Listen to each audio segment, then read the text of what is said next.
Hello friends, today we are going to see some of the instrument used in securities market as well as money market in India.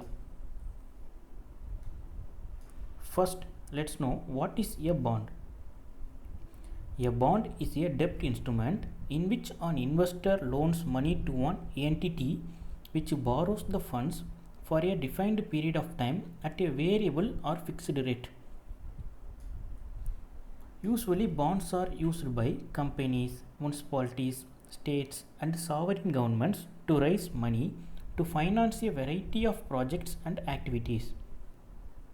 The owners of bonds are called as debt holders or creditors of the issuer. Now, what is a government security? A government security is a tradable instrument issued by the central government or the state government.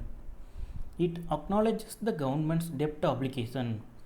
Such securities are short term, usually called treasury bills with original maturities of less than 1 year, or long term, usually called government bonds or dated securities with original maturity of 1 year or more than 1 year. In India, the central government issues both treasury bills and bonds or dated securities, while the state government issues only bonds or dated securities. The state government can't issue treasury bills. Remember this fact. So, the state government issue only bonds or dated securities which are called as state development loans. The government securities carry practically no risk of default, and hence they are also called as risk-free gilt-edged instruments. Now let's see the important instrument of money market in India. What is a treasury bill or T-bills? Treasury bills, which are money market instruments, it is a short-term debt instrument issued by the government of India and are presently issued in three tenures, namely 91 day, 182 day, then 364 day. There was one more category, that is 273 day treasury bills, but right now it is not available. Only three types of treasury bills are available. Treasury bills are called as zero coupon securities and pay no interest. What is zero coupon? You will get a doubt. In the market, we use the word coupon instead of the word interest. So, zero coupon means zero interest bonds. They are issued at a discount and redeemed at the face value of maturity. For example, a 91 day treasury bill of 100 rupees, here 100 is the face value. That 100 rupees is printed in the face of that bond paper, that may be issued at, for example, 92.80 rupees. So it is issued at a discount of 7.2 rupees and it would be redeemed at the face value of 100 on the time of maturity. Now one more concept. What is cash management bills?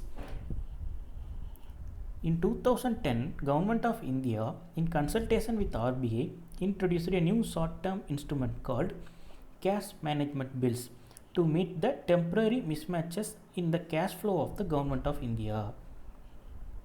The cash management bills have the generic character of treasury bills. Everything is same.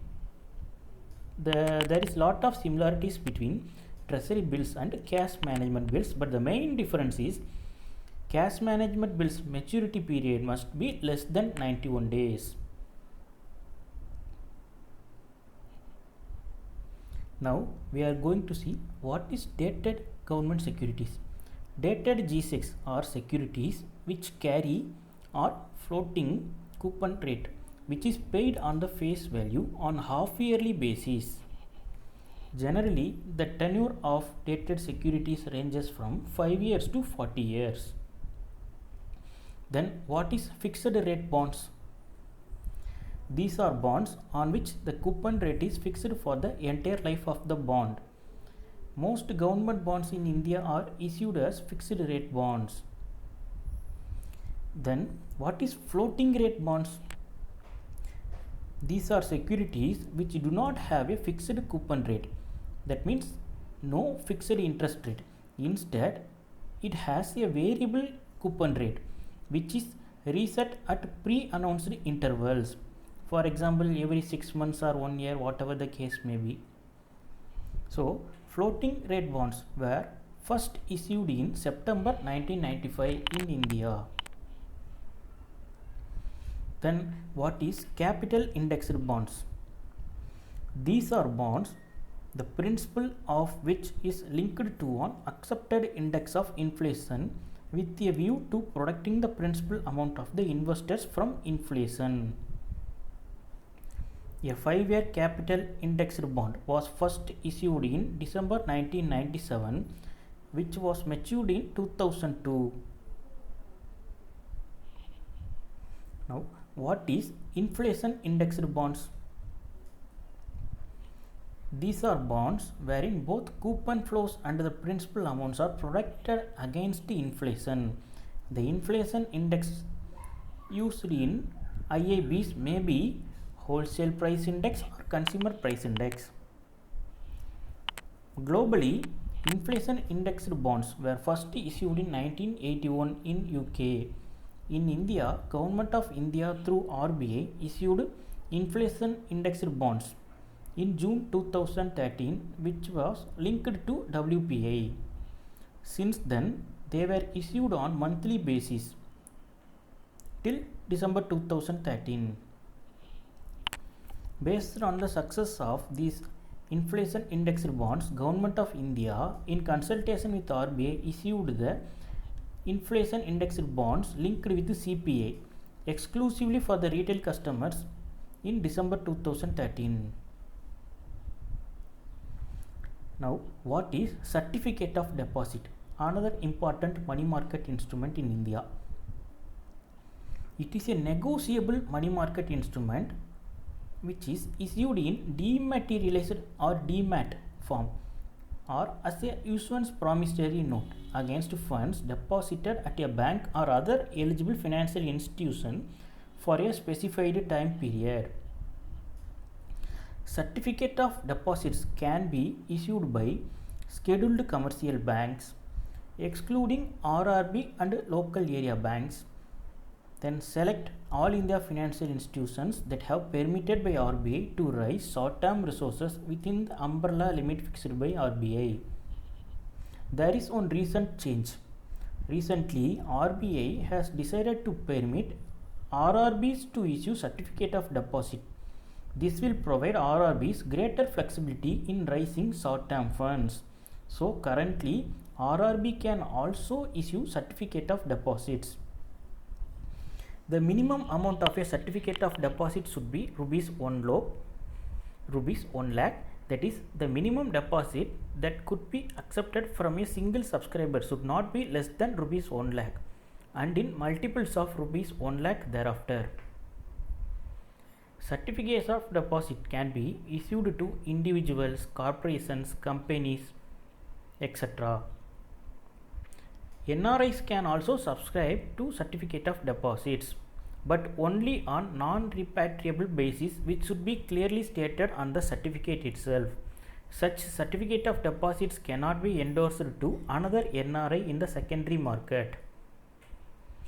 The maturity period of CDs issued by banks should not be less than 7 days and not more than 1 year from the date of issue.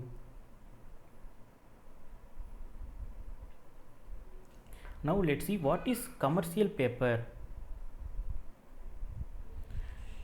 It is an unsecured money market instrument issued in the form of a promissory note. It was introduced in India in 1990. Now let's see why it was introduced. In 1990, it was introduced with a view to enabling high-rated corporate borrowers to diversify their sources of short-term borrowings and to provide an additional instrument to investors. Subsequently, primary dealers and all India financial institutions were also permitted to issue CP to enable them to meet their short-term funding requirements for their operations.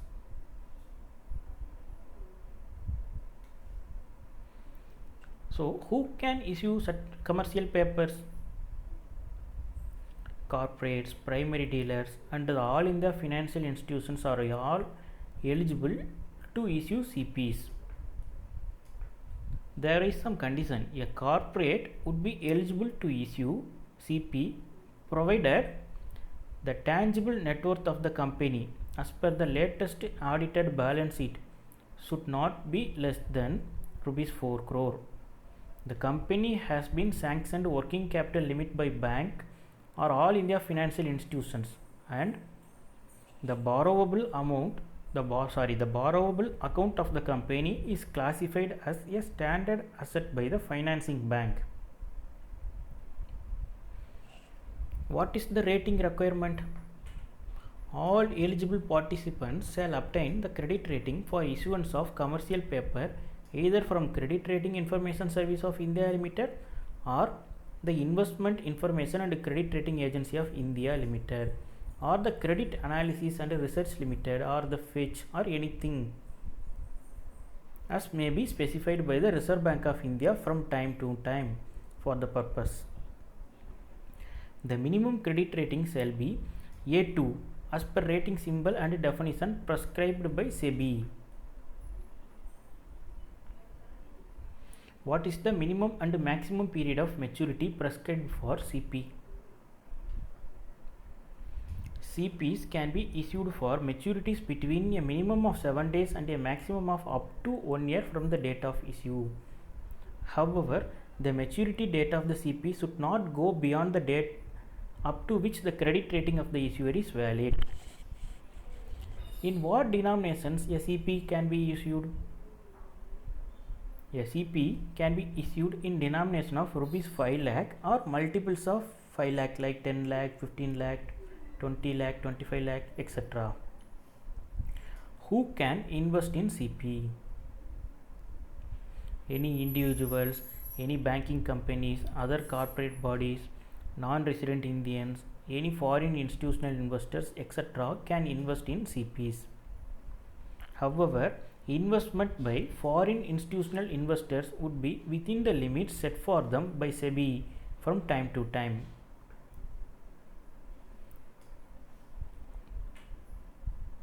So friends, kindly post your queries in the comment section.